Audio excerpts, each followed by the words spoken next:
Assalamualaikum warahmatullahi wabarakatuh.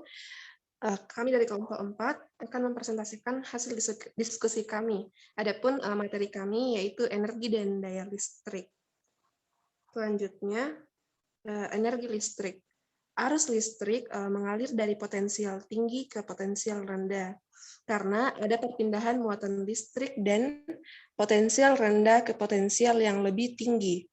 Besar usaha atau energi yang diperlukan untuk listrik tersebut ditentukan oleh jumlah muatan dan selisih potensial ujung-ujung penghantar tersebut.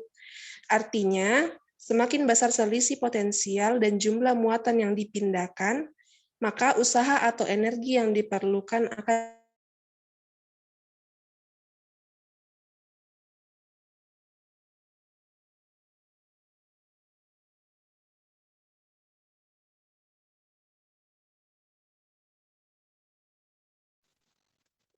next slide. Besarnya energi listrik yang diberikan sebuah sumber tegangan untuk memindahkan muatan yang memiliki hambatan R secara sistematis dapat dirumuskan dengan persamaan sebagai berikut. W sama dengan Q kali V, di mana W adalah energi yang dinyatakan dalam bentuk joule, kemudian Q adalah besar muatan yang dipindahkan atau yang dilambangkan sebagai kolom, dan V adalah beda potensial listrik atau yang dikenal sebagai volt. Next slide.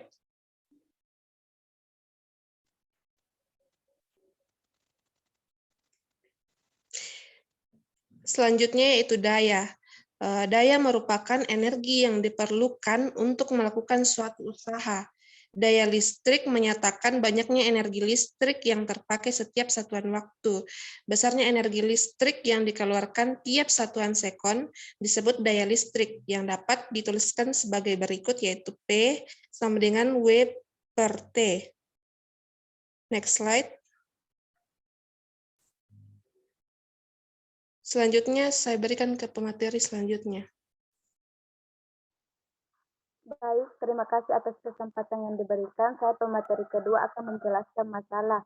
Nah, adapun materi fisika yang menjadi fokus dalam beberapa penelitian, salah satunya yaitu materi kelistrikan. Nah, materi kelistrikan ini merupakan salah satu cabang ilmu fisika yang dalam pembelajarannya menekankan pada pendekatan kualitatif. Nah, ada penekanan terhadap kualitatif ini dikarenakan kemampuan siswa dalam membaca dan menganalisis serangkaian yang merupakan bagian terpenting dalam pembelajaran kelistrikan. Nah, selain itu juga, materi kelistrikan ini hadir sebagai tantangan yang membutuhkan keefektifan dalam menjelaskan fenomena mikroskopis. Next.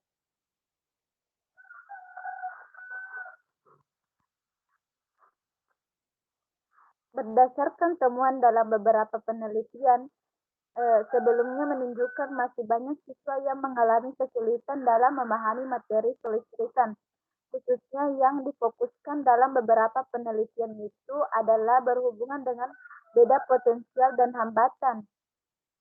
Hal ini terbukti karena banyak siswa yang tidak bisa mengembangkan pemahaman yang baik tentang konsep beda potensial, seperti tidak bisa membedakan antara arus dan beda potensial. Next slide. Saya kembalikan ke pemateri berikutnya. Baik, adapun materi selanjutnya itu mengenai penjelasan dari masalah yang dipilih. Nah, adapun penyebab kesulitan siswa dalam memahami materi kelistrikan ini itu banyaknya kesalahan yang dialami dalam mengembangkan model konseptual yang sesuai dengan pembelajaran fisika sehingga berdampak pada masalah tersebut yang telah dijelaskan oleh Saudari Kurnia. Selain itu pula, pengetahuan awal yang salah di bawah sebelum pembelajaran juga menjadi salah satu faktor di mana lemahnya pemahaman konsep oleh siswa yang sesuai dengan pernyataan Dr. dan Mestre yang 2014, di mana bahwa banyak mahasiswa ataupun siswa yang masih memegang kuat dan masih menggunakan pemahaman awal yang di mana salah dalam memecahkan masalah yang menyebabkan adanya kesalahan dalam konsep pembelajaran fisika. Selanjutnya, saya serahkan ke materi selanjutnya. Baik. Selanjutnya, saya akan menjelaskan mengenai bagaimana solusi yang dapat diberikan ketika siswa dalam materi konsep energi dan daya listrik. Jadi, kami mengambil referensi dari beberapa jurnal dan pada penelitian di jurnal tersebut melalui kuis, instrumen yang digunakan adalah soal direct atau determining and interpreting resistive electric circuit concept. Jadi di mana jenis kuis ini dikembangkan untuk mengevaluasi pemahaman konsep siswa SMA tentang kelistrikan. Nah, setelah mengetahui ya soal direct ini terdiri dari 29 butir soal pilihan ganda dan next.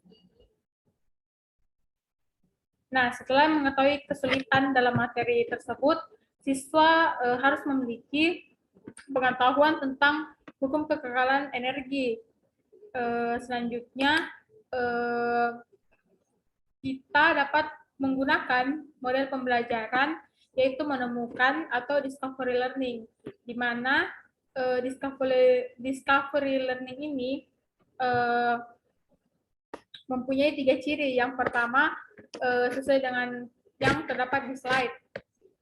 Bahkan teman-teman perhatikan slide-nya. Jadi di mana discovery learning ini berpusat pada peserta didik, sehingga peserta didik dapat menjawab soal yang diberikan. Sedangkan next slide. Nah, sedangkan karakteristik dari pembelajaran discovery learning ini, guru berperan sebagai pembimbing untuk menemukan konsep. Nah, sehingga peserta didik dapat belajar secara aktif. Tidak hanya guru dan peserta didik yang saling berhubungan, tapi juga bahan ajar harus disajikan dalam bentuk informasi. Jadi, solusi yang kami berikan terhadap siswa yang memiliki permasalahan, memiliki kesulitan dalam materi konsep energi dan daya listrik adalah guru dapat menggunakan model pembelajaran discovery learning. Terima kasih, saya kembalikan kepada moderator.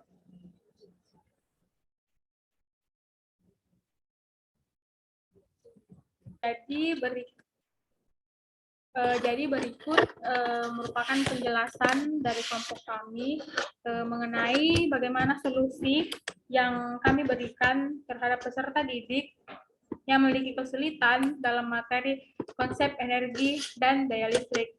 Lebih dan kurangnya mohon dimaafkan. Terima kasih.